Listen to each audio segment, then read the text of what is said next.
Hello friends, good morning to all of you. आज है date 22 अप्रैल 2020 और आज के सारे टॉप करंट अफेयर्स हम लोग देखने वाले हैं।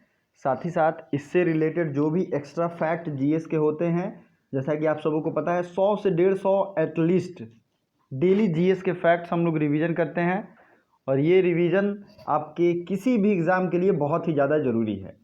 आप अभी तक की पीडीएफ पिछले 5-6 दिनों की मैं आज टेलीग्राम पे अपलोड करूंगा, तो प्लीज़ टेलीग्राम से जुड़ जाइए। और आपको अगर किसी भी तरीके का कोई समस्या है, किसी तरीके की कोई बात पूछनी है, तो आप मुझे इस आईडी पे संपर्क कर सकते हैं, फेसबुक या इंस्टाग्राम पे अमित सिंह आर्या। एक other channel one day exam point है, उसे ज़रूर सब्सक्राइब कीजिए क्योंकि उस पर सब चीज़ें पहली बार आती हैं और पहली बार विजिट किए हैं तो चैनल को सब्सक्राइब जरूर करिए। ठीक है, इस बात का ध्यान रखिए। वनडे एग्जाम पॉइंट को जरूर सब्सक्राइब करिए, टेलीग्राम ज्वाइन कर लीजिए। किसी भी तरीके का क्वेश्चन हो मुझसे आप डायरेक्टली पूछ सकते हैं। और जिन लोगों ने भी स्पेशल करंट अफेयर्स की जो पीडीएफ है उसे नहीं परचेज किया है या जिन्होंने परचेज किया है उन्हें नहीं मिला है, वो प्लीज़ मुझे अपना स्क्रीनशॉट भेजें। इस फेसबुक आईडी पे भी आप जाके स्क्रीनशॉट भेज सकते हैं या फिर ईमेल आईडी bhuentrancepoint@gmail.com पे भी आप भेज सकते हैं। स्क्रीनशॉट भेजोगे तभी मैं आपको पीडीएफ फाइल दे पाऊँगा। ठीक है, और जिनको डायरेक्ट पेमेंट करके लेना है वो भी मुझे मैसेज कर सकते हैं और मैसेज में मैं उन्हें दे दूंगा। चलिए शुरू करते हैं आज का पहला question. Civil services day celebrated on 21 April, 10 April, 17 April या फिर 18 अप्रैल। तो सिविल सर्विसेज डे होता क्या है? सिविल सर्विसेज डे आप देख सकते हैं, ये हमारे भारत के पूर्व सबसे पहले उप प्रधानमंत्री सरदार वल्लभ भाई पटेल हैं और इन्होंने ही सिविल सर्विसेज डे की शुरुआत की थी। और ये मनाया जाता है कब बताइए? 21 अप्रैल को। क्यों? क्योंकि इन्होंने 21 अप्रैल 1947 को सिविल सर्विसेज के फर्स्ट बैच का शुभारंभ, या यूँ कहें कि उसे मतलब जो लास्ट में स्पीच दिया जाता है वो इन्होंने दिया था। ठीक है, और ये उसी की तस्वीर है। इसी के उपलक्ष्य में हर साल ये मनाया जाता है। और ये शुरू कब किया गया? तो ये शुरू किया गया है 2006 से। तो सिविल सर्विसेज डे 2006 को मनाया जाता है। अभी आप वीडियो को पॉज करेंगे और आप जितने भी अप्रैल मंथ के डे हैं सबको आप कमेंट बॉक्स में लिखेंगे। तो वीडियो को पॉज कीजिए, जितने भी डे हैं सबको जितना याद है आप कमेंट करके बताइए हमें। और फिलहाल जितने भी हैं उसको हम लोग रिवीजन कर लेते हैं। 10 अप्रैल को होम्योपैथी डे, 18 अप्रैल को हेरिटेज डे, ठीक है, और 17 अप्रैल को हीमोफीलिया डे। तो ये मैंने डेली रिवीजन भी कराता हूँ। तो चलिए आगे बढ़ते हैं। बॉर्डर रोड ऑर्गेनाइजेशन ने किस राज्य में डरपोजिया ब्रिज का निर्माण किया है? तो ये बहुत ही इंपॉर्टेंट क्वेश्चन है और इसे हम लोग मैप के सहारे भी देखेंगे। मैप से रिलेटेड सारे इंपॉर्टेंट चीज़ें भी देखने वाले हैं, जीएस के भी फैक्ट्स रिवीजन करेंगे। तो डरपोजिया ब्रिज ये बनेगा अरुणाचल प्रदेश में। ठीक है, अरुणाचल प्रदेश के सबिनसिरी नदी पे। ध्यान दीजिए दोस्तों, सबिनसिरी मैंने यहाँ लिखा है। आपको एक चीज़ ध्यान रखना है कि डरपोजिया जो ब्रिज है और ये सबिनसिरी नदी पे बनेगा अरुणाचल प्रदेश में। इसके अलावा सबिनसिरी नदी, आप नदी वाला चैप्टर जो मैंने पढ़ाया है उसे याद कीजिए, नदियों वाला चैप्टर। उसमें ब्रह्मपुत्रा नदी के बारे में जब मैंने बताया था दोस्तों, तो मैंने बताया था कि ये अरुणाचल प्रदेश में तवांग से होकर इधर से आती है और इस तरह से घूम जाती है, फिर असम से होके बांग्लादेश में जाती है। तो मैंने उसमें सबिनसिरी नाम की एक नदी का बताया था कि ये ब्रह्मपुत्रा की ट्रिब्यूटरी है। तो आपसे क्वेश्चन ये भी पूछा जा सकता है कि सबिनसिरी किसकी सहायक नदी है? तो सबिनसिरी। प्लीज़ आप अलग से जो भी फैक्ट्स बताऊं उसे नोट कर लीजिए। अब आइए, जितने भी नेशनल पार्क्स, जितने भी चीज़ें हैं उसे हम लोग देखेंगे। अरुणाचल प्रदेश के सीएम है पेमा खांडू और बीडी मिश्रा यहाँ के गवर्नर हैं। ठीक है, नागालैंड आपको पता ही है, इसने NDFB national democratic front of Bodoland ने अभी हाल ही में, ठीक है, सेंट्रल गवर्नमेंट और असम सरकार से समझौता किया है, शांति समझौता। तो ये मोस्ट इंपॉर्टेंट है, ये जरूर याद रखिएगा। ठीक है, और असम के बारे में आपको पता ही है, असम की सरकार, असम के सीएम है सर्बानंद सोनोवाल। और यहीं पे नेशनल जो खेलो इंडिया गेम्स हुआ था उसका यूथ गेम्स आयोजित किया गया था। तो ये सारे इंपॉर्टेंट फैक्ट्स आपके क्वेश्चन में आते हैं। ठीक है, अब आइए कुछ सबसे पहले हम लोग नेशनल पार्क्स देख लेते हैं। नृत्य देखेंगे। असम का जो एक नृत्य है सतोइया नृत्य, सत्रिया नृत्य से सवाल पूछे गए हैं। ठीक है, और अगर हिस्ट्री की बात करें तो आपको एक नाम याद रखना चाहिए जिन्होंने असम में या नॉर्थ ईस्ट में वैष्णविज्म का प्रचार किया था, शंकर देव। ठीक है, तो इनका नाम जरूर याद रखिएगा क्योंकि इससे सवाल पूछा जाता है। दूसरी चीज़ है कि एक असम का मेला है या फेस्टिवल है अम्बुबाची। अम्बुबाची प्लीज़ नोट कर लीजिए, ये असम में सेलिब्रेट किया जाता है, बहुत ही फेमस है। आइए नेशनल पार्क्स को देख लेते हैं, उसके बाद हम लोग और भी सारी चीज़ों को देखेंगे। असम में Kaziranga national park, Orang national park, Nameri national park, please write down Nameri, Rajiv Gandhi Orang तो आपने लिख लिया होगा, मानस, काजीरंगा, डिब्रू सैखोवा, इतने नेशनल पार्क जो हैं वो किसमें हैं, असम में हैं। अब बात करते हैं नागालैंड की। नागालैंड में मैंने आपको कई बार कहा है एक ही नेशनल पार्क है इनटांकी, टंकी के पहले आप इन लगा दीजिए, इनटांकी नेशनल पार्क नागालैंड में है। अरुणाचल प्रदेश में आपको क्या क्या याद है, मैंने क्या ट्रिक बताया था, नमो अरुणाचल, इसका ट्रिक मैं आपको लिंक शेयर कर दूंगा, आप उसे जरूर देखिए। नमो अरुणाचल जो है तो नामदफा नेशनल पार्क और मोलुंग नेशनल पार्क, ये नेशनल पार्क जो है नमो अरुणाचल। अब जो है मणिपुर, मणिपुर की अगर बात करें तो मणिपुर में जो भी नेशनल पार्क्स हैं उसे आप लोग जरूर याद रखिए। सबसे इंपॉर्टेंट एक जो फुमडीज क्वेश्चन आता है, फुमडीज कहाँ पाए जाते हैं, फुमडीज ये एक तरीके से तैरता हुआ पार्क है और फुमडीज पाया जाता है मणिपुर में। नेशनल पार्क्स की बात करें तो ये है केबुल लामजाओ नेशनल पार्क, हिंदी में अगर मैं लिखूं तो ये होगा केबुल लामजाओ, ठीक है, केबुल लामजाओ नेशनल पार्क। और अगर इंग्लिश में बात करें तो केबुल आप समझ सकते हैं कैसे लिखा जाएगा, KEIBUL, Keibul Lamjao national park.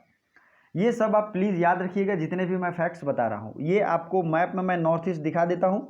North east बहुत ही ज़्यादा भारत का एक अभिन्न अंग है और सबसे ज़्यादा नॉर्थ ईस्ट में अगर किसी स्टेट की बाउंड्री लगती है तो वो है असम, असम स्टेट की बाउंड्री लगती है। अरुणाचल प्रदेश, कोहिमा, शिलोंग, नागालैंड, सबसे इसकी बाउंड्री लगती है। नॉर्थ ईस्ट की फेमस नदी कौन है, ब्रह्मपुत्रा। ब्रह्मपुत्रा के बारे में मैंने बताया था, मैंने मैप से भी नदियों के तीनों सीरीज को पढ़ाया है। आप इधर से देखोगे तो ये इधर से आके चली जाती है, ठीक है। इंटरनेशनल बाउंड्री अगर लगती है तो अरुणाचल प्रदेश की लगती है, नागालैंड की लगती है, मणिपुर की लगती है और मिजोरम की भी इंटरनेशनल बाउंड्री लगती है। और ये आपको याद रखना है। अभी इंडिया बांग्लादेश का जो एक स्पेशल सेलिब्रेशन हुआ था उसकी आज़ादी को लेकर, तो वो हुआ था त्रिपुरा में, आपको इसके बारे में मैंने बताया था।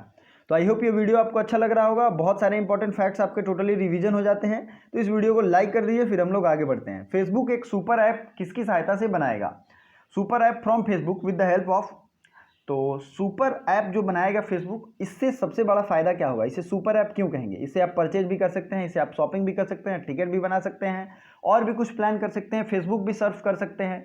तो ये सारी फैसिलिटी जो है वो इस सुपर ऐप के थ्रू होगा। और हाल ही में एक गेमिंग ऐप भी फेसबुक ने लॉन्च किया है, उस गेमिंग ऐप का भी नाम आपके लिए जरूरी हो जाता है। तो ये फेसबुक एक सुपर ऐप बनाएगा रिलायंस की सहायता से, ठीक है। रिलायंस आपको पता ही है, धीरू भाई अंबानी ने इसकी शुरुआत की थी और ये मुकेश अंबानी रिलायंस ग्रुप के जो चेयरमैन हैं, ये दुनिया के सबसे अमीर व्यक्ति में से एक हैं और फिलहाल तो अभी इनकी रैंकिंग घट गई है बिलियनियर इंडेक्स के अनुसार, लेकिन अभी ये 17वें नंबर पे हैं। चलिए, तो ये आपको पता है। नेक्स्ट देखते हैं, recently Facebook has started third party fact check system for which country. ये क्यों शुरू हुआ है, थर्ड पार्टी, अगर हिंदी में मैं लिखूं third party fact check system, ठीक है दोस्तों। इस वीडियो को लास्ट तक जरूर देखिएगा और तभी आपको सारे इंपॉर्टेंट क्वेश्चन मिल पाएंगे। फेसबुक ने third party last fact check system Bangladesh के लिए शुरू किया। बांग्लादेश की पीएम है शेख हसीना और अब्दुल्ला हमीद वहाँ के प्रेसिडेंट हैं। बांग्लादेश की राजधानी है ढाका और करेंसी है टका। बांग्लादेश में किसका हेडक्वार्टर है, तो मैंने कई बार बताया, बिम्स्टेक का, bay of Bengal initiative for multi sectoral and technical cooperation, ये इसका हेडक्वार्टर है बांग्लादेश में। नेपाल की राजधानी है काठमांडू, रुपया यहाँ की करेंसी है। भूटान की राजधानी है थिम्पू, नगल्ट्रम यहाँ की करेंसी है। चाइना की आपको पता है बीजिंग और युआन या रेमनेबी यहाँ की करेंसी है। बार बार मैं बताता हूँ, चाइना के बीजिंग में दो बैंक का हेडक्वार्टर है, एक तो है न्यू डेवलपमेंट बैंक जिसकी स्थापना 2014 में हुई थी और एक है AIIB, Asia infrastructure investment bank, ठीक है। एक और आपको याद रखना है, सब हेडक्वार्टर हम लोग अभी रिवीजन कर लेते हैं। सार्क का हेडक्वार्टर कहाँ है? तो ये है काठमांडू में। इसकी स्थापना कब हुई थी? 1985 में। आसियान का हेडक्वार्टर कहाँ है? आसियान का हेडक्वार्टर है इंडोनेशिया में। अब आसियान की स्थापना कब हुई थी? तो 1967 में। मैं फिर से रिवीजन कर देता हूँ। आसियान की स्थापना 1967 में, इंडोनेशिया इसकी हेडक्वार्टर है। सार्क की हेडक्वार्टर है काठमांडू, और इसका जो स्थापना हुआ था ये हुआ था 1985 में। बिम्स्टेक का हेडक्वार्टर है ढाका में। तो इतने आपको जो भी ऑर्गेनाइजेशन है उनको याद रखिएगा। इस पर मैंने एक वीडियो भी दिया है। एक अलग टाइप का कोरोना वायरस किस जीव में पाया गया है? तो ये अलग टाइप का है, इसलिए फेमस हो जाता है, और ये जीव है चमगादड़। ठीक है, आइए कोरोना वायरस से कुछ स्पेशल फैक्ट्स को हम लोग रिवीजन करते चलते हैं। कोरोना वायरस जो है इसका ऑफिशियल नेम WHO ने दिया, उसका नाम है कोविड-19। ये एग्जैक्ट आप लोग याद रखेंगे। WHO की स्थापना हुई थी 7 अप्रैल 1948 को। ठीक है, और उसके बाद कई सारे स्कीम्स, कई सारे स्टेट्स ने, कई सारे कंट्रीज ने सब कुछ शुरू किया है। जैसे अमेरिका ने 5 मिनट में कोरोना वायरस को पता लगाने के लिए किट डेवलप किया है, 5 ही मिनट में उसे पता लग जाएगा। और भी बहुत सारी चीज़ें हैं। और अगर बात करेंगे तो अमेरिका में ही एक बाघ को, ठीक है, रिसेंटली कोरोना वायरस हो गया था, कोविड-19 फैल गया था। तो ये आपको ध्यान रखना चाहिए। जो भी इंपॉर्टेंट चीज़ें हैं कोरोना वायरस से, मैं उसे एक जगह कंपाइल करके ले आऊँगा, को परेशान नहीं होना है। जिन डिच, जिनका निधन हो गया, वो क्या थे? अब ये बहुत फेमस थे और ये ऑस्कर विनर थे। ऑस्कर, आप समझ रहे हो ना ऑस्कर क्या होता है? ठीक है, ऑस्कर और मैन बुकर, ये सब बहुत फेमस प्राइजेज हैं। तो ये फिल्म प्रोड्यूसर थे, इनका देहांत हो गया है। और ये आपने देखा होगा एनिमेटेड मूवी जो होते हैं उसके फिल्म प्रोड्यूसर थे, तो इसके लिए इन्हें यह अवार्ड मिला था। नेक्स्ट क्वेश्चन, मिशन अन्ना सेवा की शुरुआत किसने की? मिशन अन्ना सेवा क्या है? तो ये लगभग 3 करोड़ गरीब व्यक्ति को, जिनको कोई सहारा नहीं है, उनको डेली खाना खिलाएगी। और ये शुरू किया गया रिलायंस ग्रुप के द्वारा। और ये दुनिया का सबसे बड़ा चैरिटी सेवा है एक तरीके से, मिशन अन्ना सेवा। ठीक है, तो आपको ये ध्यान रखना है, मिशन अन्ना सेवा दुनिया का सबसे बड़ा चैरिटी ग्रुप है। नेक्स्ट देखते हैं, geo tag community kitchen which state? Geo tag community kitchen state ये कौन है? अब इसका मतलब समझिए। कम्युनिटी किचन जो भी होता है स्टेट में, उसको जियो टैग भी अब मिल चुका है।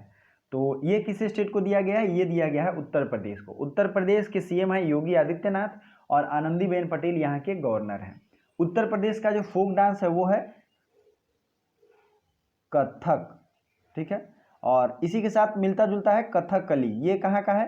तो ये है कथकली केरल का। कथकली और मोहिनी अट्टम, ये दोनों है केरल का।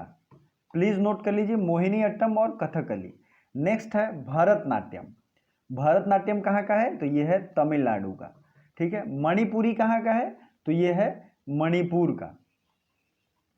ठीक है दोस्तों, आंध्र प्रदेश का एक फेमस डांस, क्लासिकल डांस जो एग्जाम में पूछा जाता है, उसका नाम क्या है?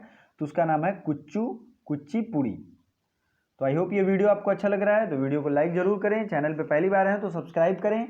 और हमारी ये फेसबुक आईडी आपको किसी असिस्टेंट में काम आएगी, वनडे एग्जाम पॉइंट। चैनल को जरूर सब्सक्राइब करिए इससे पहले वीडियोस देखने के लिए, इंपॉर्टेंट वीडियोस देखने के लिए।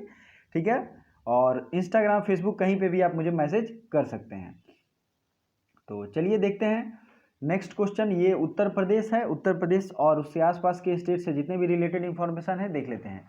एक क्वेश्चन पूछा जाता है, गंगा नदी सबसे ज़्यादा किस स्टेट में बहती है? तो ये है उत्तर प्रदेश। ठीक है, और गंगा नदी की लंबाई कितनी है? 2525 किलोमीटर। ठीक है, गंगा नदी निकलती कहाँ से है? तो गौमुख उत्तराखंड से निकलती है, उत्तरकाशी डिस्ट्रिक्ट से। और ये धरती पर हरिद्वार में अपना पाँव रखती है। बेतला नेशनल पार्क कहाँ है? तो ये है झारखंड में। ठीक है, और भी नेशनल पार्क्स, बिहार के अगर नेशनल पार्क्स की बात करें तो ये है दुधवा नेशनल पार्क, यूपी में है। बिहार में है वाल्मीकि नगर नेशनल पार्क। दुधवा है उत्तर प्रदेश में, बिहार में है वाल्मीकि नगर। इन सब राज्यों में एक एक नेशनल पार्क है।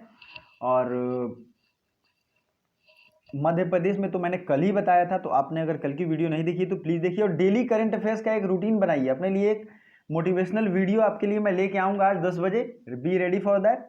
और ये सारे इंपॉर्टेंट फैक्ट्स आप रिवीजन करते चलें। नेक्स्ट क्वेश्चन है, दुनिया की सबसे डिजिटल निपुण देश कौन है? तो दुनिया का सबसे, एक रिपोर्ट के अनुसार दुनिया का सबसे डिजिटली निपुण देश है भारत, क्योंकि इतनी ज़्यादा पॉपुलेशन होने के बावजूद भी इतना कुछ मैनेज कर पा रहा है। ठीक है। किस राज्य सरकार ने कोरोना रोगियों को 10,000 रुपये देने की घोषणा की है? तो ये राज्य है, कौन सा है बताइए? ये राज्य है मध्य प्रदेश। मध्य प्रदेश की जो सीएम है, मैंने गलती से कल कमलनाथ बता दिया था, लेकिन आप इस चीज़ का ध्यान रखोगे, मैं भी एक ह्यूमन हूँ तो एरर होते हैं। शिवराज सिंह चौहान वहाँ के अभी सीएम हैं, और वहाँ के गवर्नर कौन है आपको कमेंट करके बताना है। छत्तीसगढ़ के भूपेश बघेल और अनसुईया उइके वहाँ के गवर्नर हैं।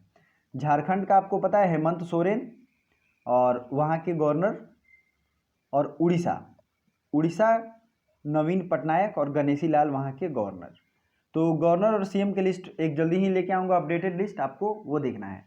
दोस्तों इस सीरीज करंट अफेयर्स के लास्ट में मैं आपके लिए क्वेश्चन रखता हूँ, इसका कमेंट जरूर करिए। और दूसरी चीज़, कमेंट करने के साथ इसे पूरा रीड कीजिए, इसका पूरा डिटेल भी मुझे कमेंट करके बताइए, क्योंकि इससे आप ही का नॉलेज बढ़ेगा। किस देश ने WHO की फंडिंग को रोकने का आदेश दिया? अमेरिका, कनाडा, मैक्सिको या फिर एंटीगुआ? तो ये देश है, जो भी है उसका कमेंट करके आपको बताना है। मैंने विथ मैप आपको रख दिया है, आपको स्टडी में सहायता मिलेगा। और टेलीग्राम जरूर ज्वाइन कीजिए, थोड़ी देर में मैं आपको सारी PDF वहाँ पे अवेलेबल कराता हूँ। Thank you.